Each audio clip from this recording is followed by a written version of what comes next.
Okay, so for this presentation, we're going to talk about Newton's three laws of motion and basically how we can apply them to football and in a football context. Um, I think it's important to talk about Newton's three laws and how they're relevant and how we can actually apply these. And also at the end of the presentation, I'll talk a little bit about speed in inverted commas ladders for developing speed. I'm sure some of you have seen some of the articles I've written about that. I think it's important, if we look at, the difference between kinematics, which is a description of movement, which can be angular or linear, or what we're concerned with here, kinetics for movement. So which would be the force production for movement. Um, force itself actually defines or is defined as a push or pull, where one object applies a force to another. So if a force is applied to a ball through its center of mass, then it will move in a linear or a forward motion, a straight line.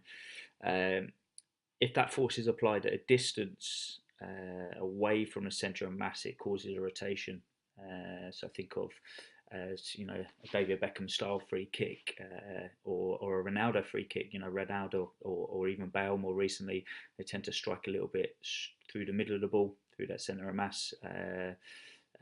And Beckham would be one to hit from, try and curve that ball around, causing a rotation or a spin on the ball. Um, the forces on the body, as such, such as internal forces, are generated by the muscles, and then transferred to the tendons and to the skeleton, and that then produces movement. Uh, Newton's three laws themselves are actually important, as they describe the interrelationships between the forces and the resulting motion, the motion that then occurs after those forces. Uh, so if we go to the first law, Newton's first law, the law of inertia, every object in a state of uniform motion tends to remain in that state of motion unless an external force is applied to it. This is one of the basic ones. So if we look at it again in a football context, in terms of sprinting for football, it works that the human body is the object, and the external force, or is sometimes called an unbalanced force, is the muscles in the body. So if your muscles don't move to push a force into the floor, you're not actually going anywhere. Uh, this applies, if you are sprinting and need to stop or change direction quite quickly, then nothing will stop you actually moving at that speed in the direction you're going until an external force is applied. That external force is your muscles.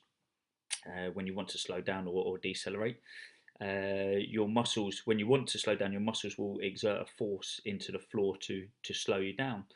Um, this law explains why if a ball stays motionless until a force is applied on it. So that ball is sitting there. Think of a penalty. It's not going anywhere until force, being the player, is applied, or the kick is applied to it.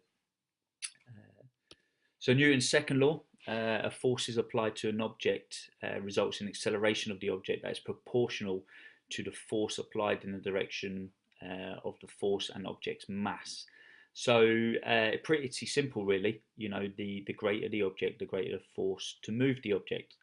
You see there, it's simplified by the mathematical equation of force equals mass times acceleration. Uh, when a player is accelerating from an opponent, to reach a ball, they will lean forward, and the legs and feet will push them into the floor, accelerate them forward and faster. This is probably one of the fundamental laws of mechanics, and forms the basis of all human motion. Running speed and change of direction.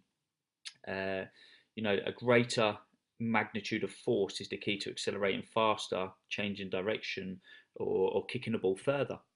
Um, so, in combination with the third law, the effectiveness of how we move is actually determined.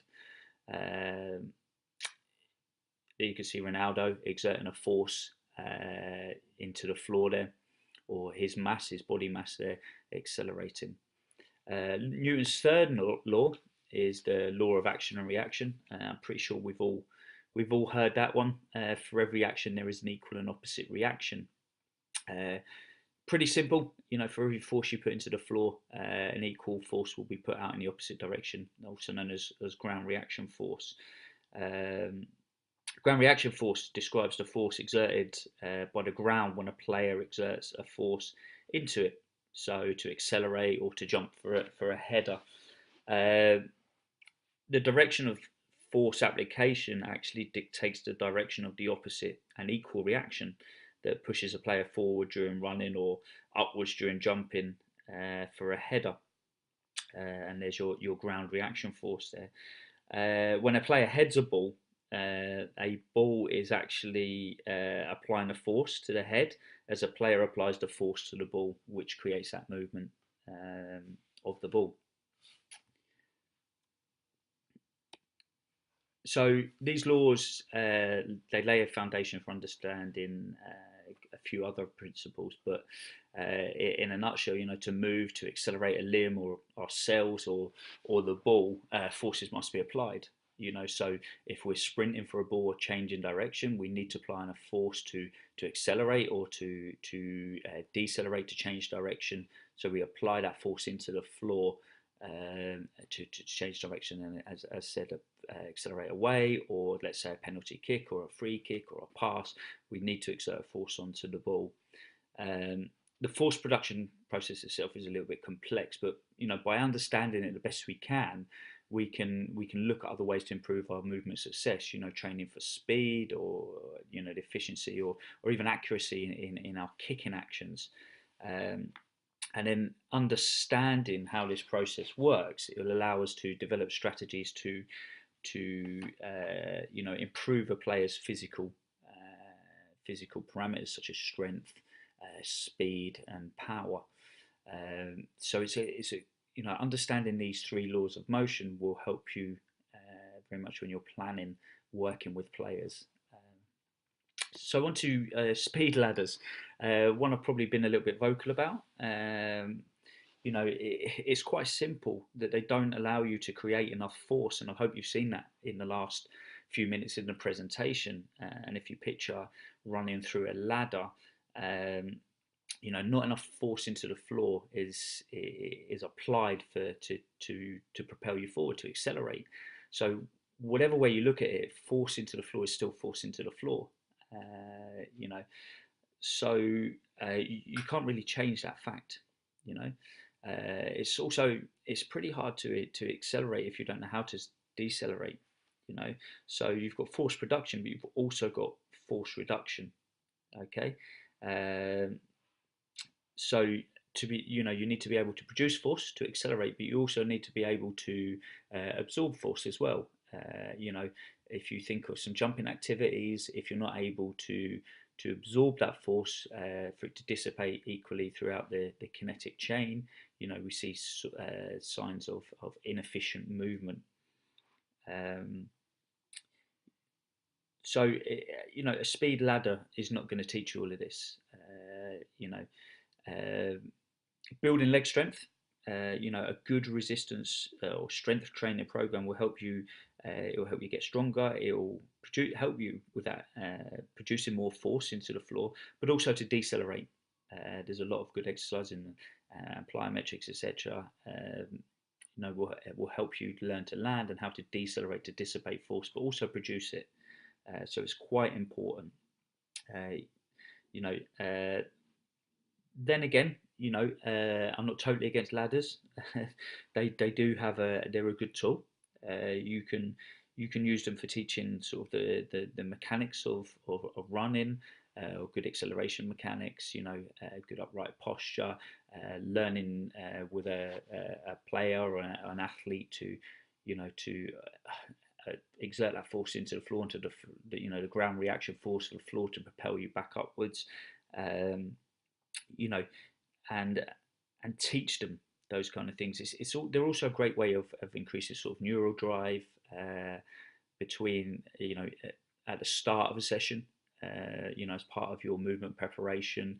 That neural drive, flicking that switch and getting everything in sync before you go into a session, they do have a use. Although I would necessarily say, or I would probably say that they don't have the use, or they're not going to increase speed as they're often claimed.